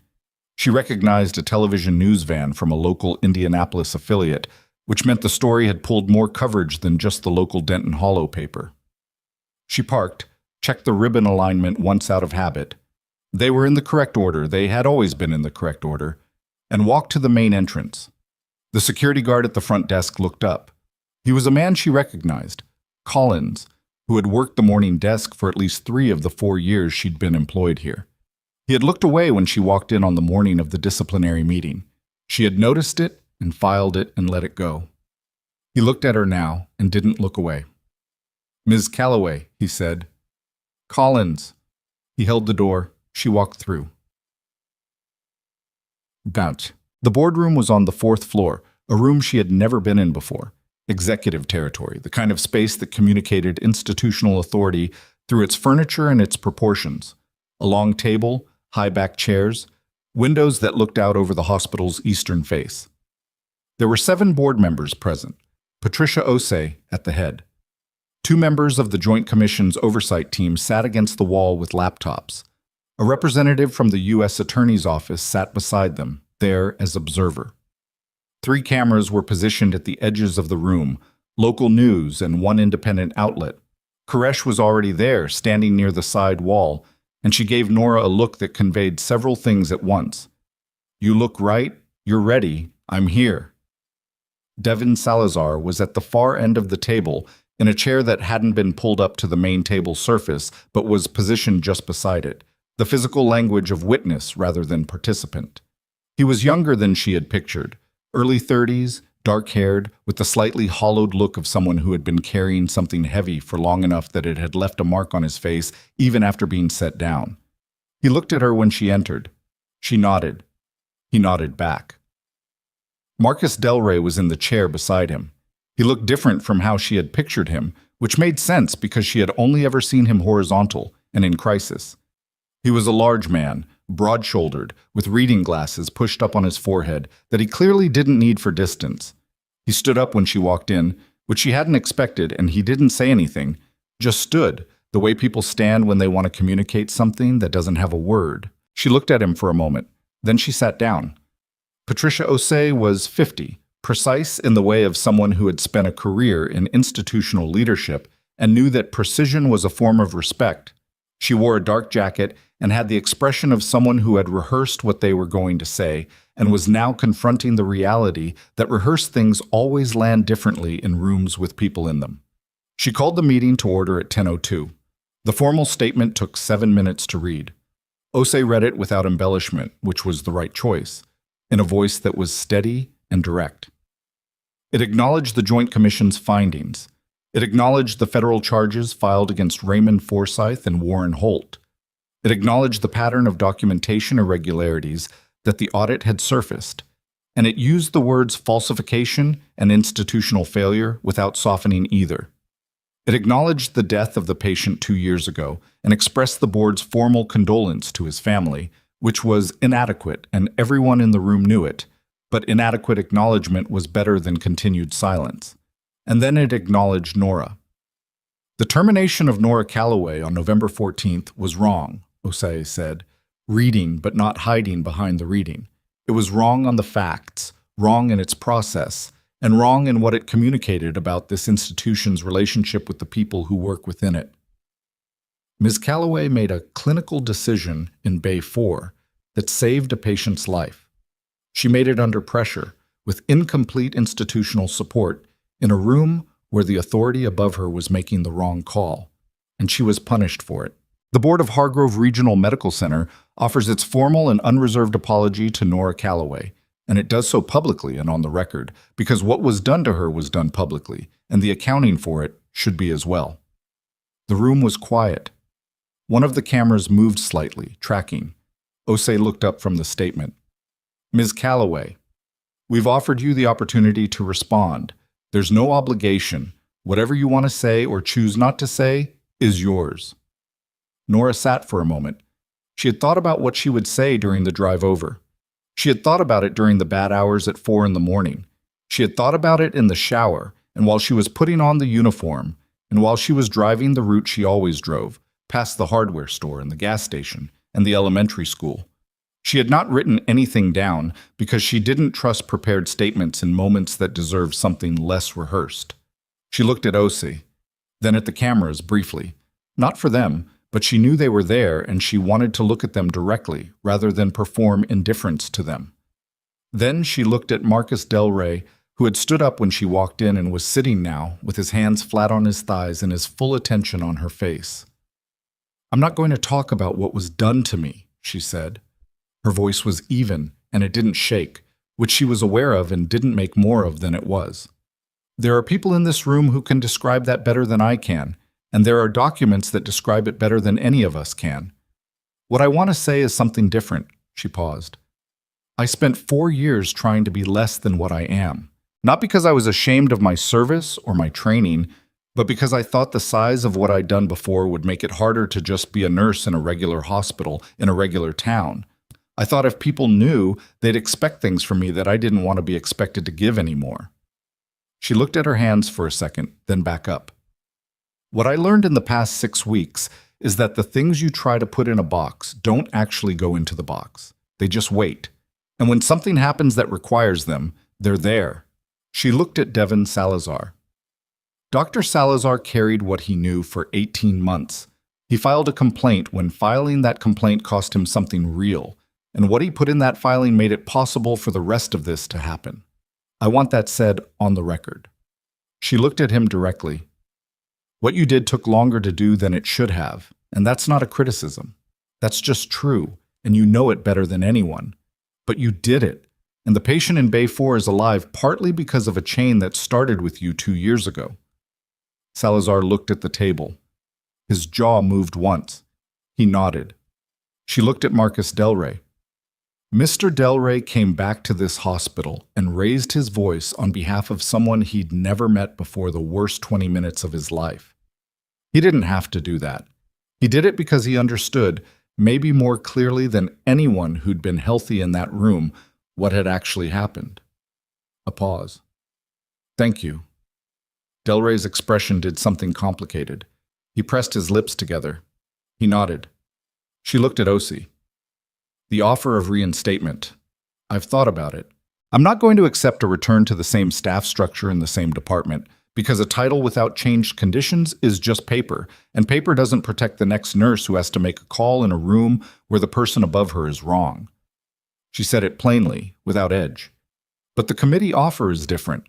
If the oversight committee has actual authority, not advisory capacity, actual authority to flag documentation concerns and require response, then I'll be part of building it. Because what broke in this hospital wasn't one man's ethics. It was a system that had no mechanism to stop him." Osei held her gaze. "The committee will have authority to escalate directly to the board and to external regulatory bodies. That's in the charter we filed with the commission last week." "Then yes," Nora said. "I'll do it." Okay. The meeting ended at 11:15. The formal portion dissolved into the informal, the way these things do. People standing, conversations starting at the edges, the cameras eventually pulling back. Koresh appeared at Nora's elbow within 30 seconds of the close, said, "That was right," in her quiet, precise way, and squeezed her arm once, the most demonstrative gesture Nora had ever seen her make. Devin Salazar crossed the room to where she was standing and stopped a few feet away with the slightly uncertain manner of someone who has rehearsed what they want to say and is now not sure it's adequate. "I should have filed sooner," he said. "You filed," she said. "That patient, I know." She looked at him. "You can't carry what you couldn't have changed. You can only carry what you can still do." A pause. "You went back to your practice in Bloomington the day after your statement. You saw patients." He blinked. "How do you know that?" "Your attorney told Koresh, and Koresh told me." She let that sit. "That's the answer to the question you're asking yourself. You went back and saw patients. That's who you are."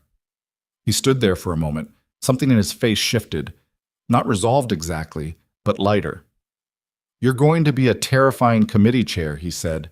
"I'm not the chair." "You will be," he said, and walked away. Marcus Del Rey was less complicated, which was its own kind of relief. He came over directly, didn't hesitate, extended his hand. She shook it. His grip was firm, and he held it for a second longer than a regular handshake, looking at her with an expression that was straightforward in the way of someone who didn't have the patience for indirection.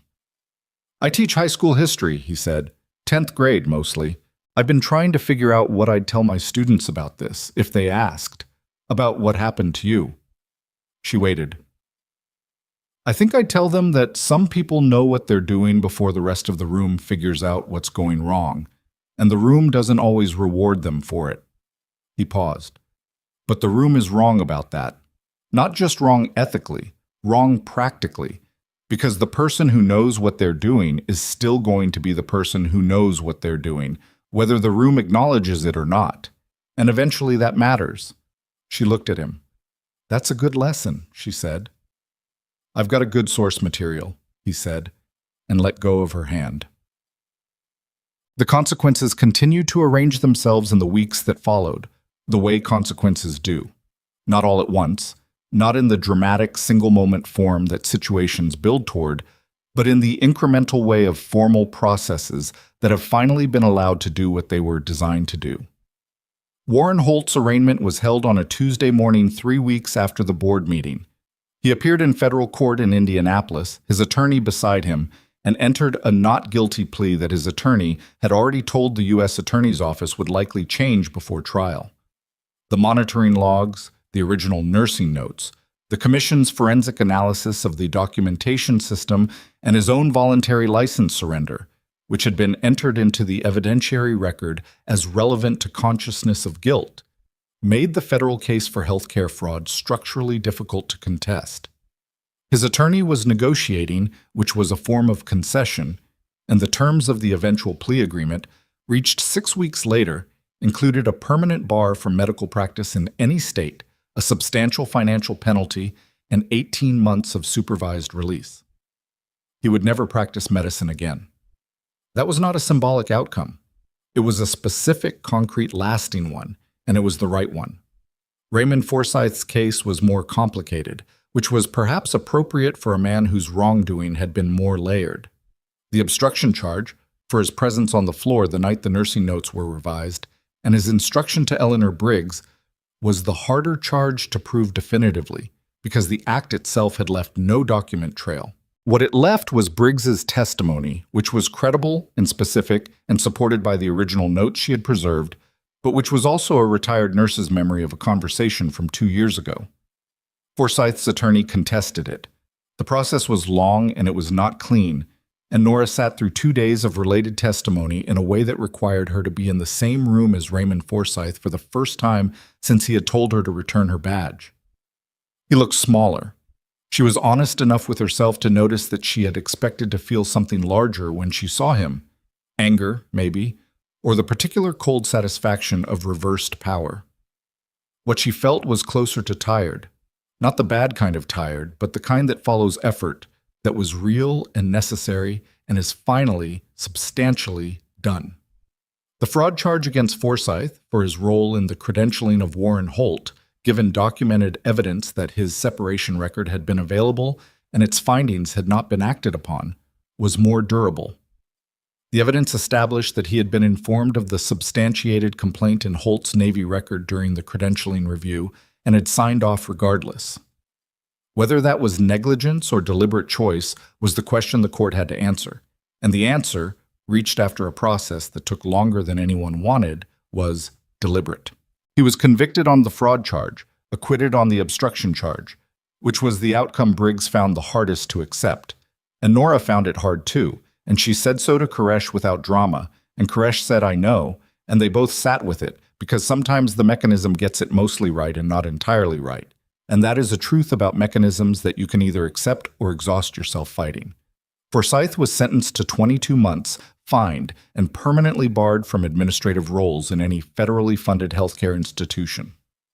Hargrove Regional Medical Center remained on probationary accreditation status for the full 18 months. The independent audit surfaced 2 additional cases of documentation irregularities beyond the ones already in evidence, neither involving patient deaths, but both involving incident reports that described outcomes more favorably than the supporting chart records warranted. Both were referred to the licensing board for the physicians involved. Both resulted in formal censures. The system was not entirely clean, which no one had expected it to be, but it was more visible now, which was what visibility is for. Eleanor Briggs came back to Denton Hollow from her daughter's house in Carmel 6 weeks after the board meeting. She had lunch with Nora once at a diner on Whitmore Street, and they talked about things that were not the case, about her daughter's new job, about the cat on the couch who had been renamed twice and still didn't respond to either name, about the snow that had finally come to central Indiana in the way of snow that meant it, settling over the parking lots and the roof lines and the crack in the concrete near the hospital entrance. At the end of lunch, Briggs said, "I still have the nightmares." Nora looked at her. "About the patient, about what I didn't do." She wrapped both hands around her coffee cup. "I think I'm going to have them for a while." "Probably," Nora said. "Does it go away?" She thought about that honestly, about the things she still dreamed about from 8 years that weren't on her resume. "The shape of it changes," she said. "It doesn't disappear, but it changes." Briggs nodded. That was enough. The Clinical Oversight Committee met for the first time on a Wednesday morning in January in a conference room on the 3rd floor that had nothing about it that communicated executive authority. Plain table, standard chairs, a window that looked out over the hospital's service entrance, and a parking structure. 9 members, 4 nurses, 2 physicians, a pharmacist, a patient advocate, and Nora. She was not the chair. The chair was a hospitalist named Dr. Frank Abubakar, who had been at Hargrove for 7 years and had the particular quality of a person who had always known something was wrong and had been looking for the right mechanism to say so. He ran the meeting with efficiency and without performance. Everyone at the table had their own version of the same awareness. They were here because something had failed, and they were the attempt to prevent the next failure. And the work was structural rather than heroic, which was exactly what structural work was supposed to be. Nora sat in the 3rd chair from the left and listened and spoke when she had something to say and didn't speak when she didn't. And afterwards she thought that this was the right room for her to be in. Not because it was dramatic or visible. Because it was the room where the mechanism either worked or didn't, and she had spent the past 2 months learning exactly what happened when it didn't. Priya Mehta stopped her in the hallway after. "How was it?" "Good," Nora said. "Boring in the right way," Priya smiled. "That's the best possible review." They walked to the elevator together, and the hospital moved around them the way hospitals do. Purposeful and ongoing, the particular energy of a building where things are always already happening and always about to happen, the intercom and the footsteps, and the smell of floor cleaner and antiseptic that she had always found, despite everything, like a version of home. She pressed the button for the lobby. "Are you staying?" Priya asked. "For the committee." "I meant in Denton Hollow." She thought about that. The East Side apartment with 1 bedroom and the snake plant on the windowsill. The library on Granger Avenue where she had been going in the mornings. The route she drove past the hardware store and the gas station and the elementary school fence. "Yeah," she said. "I'm staying." The elevator came. They stepped in. She had thought, during those first weeks after the firing, that the quiet life she had been building was gone, disrupted by the box in the closet and the uniform on the door and everything that had come out of being seen. But standing in that elevator on a January morning, she understood that the quiet life was still there. It had just expanded to include the part of herself she'd been storing in a box, and the expansion had been uncomfortable and costly and had required things from her she hadn't been sure she still had. She had them. She'd always had them. That was the thing about the person you are. You can reduce the space you take up. You can adjust your visibility. You can fold yourself into a smaller version that asks less and offers less and goes largely unnoticed. But when the moment arrives that requires you, the full version of you is what responds.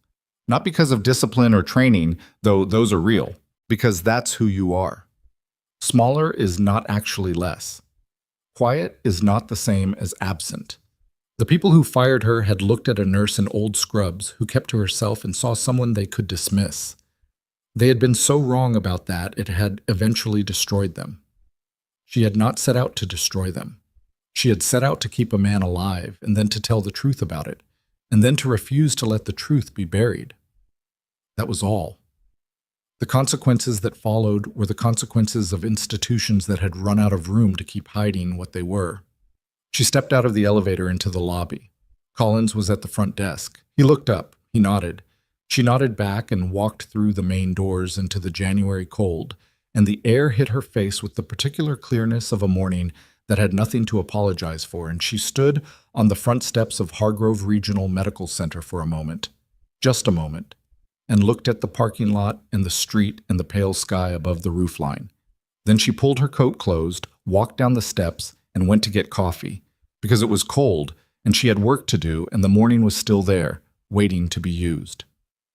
Some people never get to see the version of themselves the hard moments reveal. She had seen it. She was keeping it.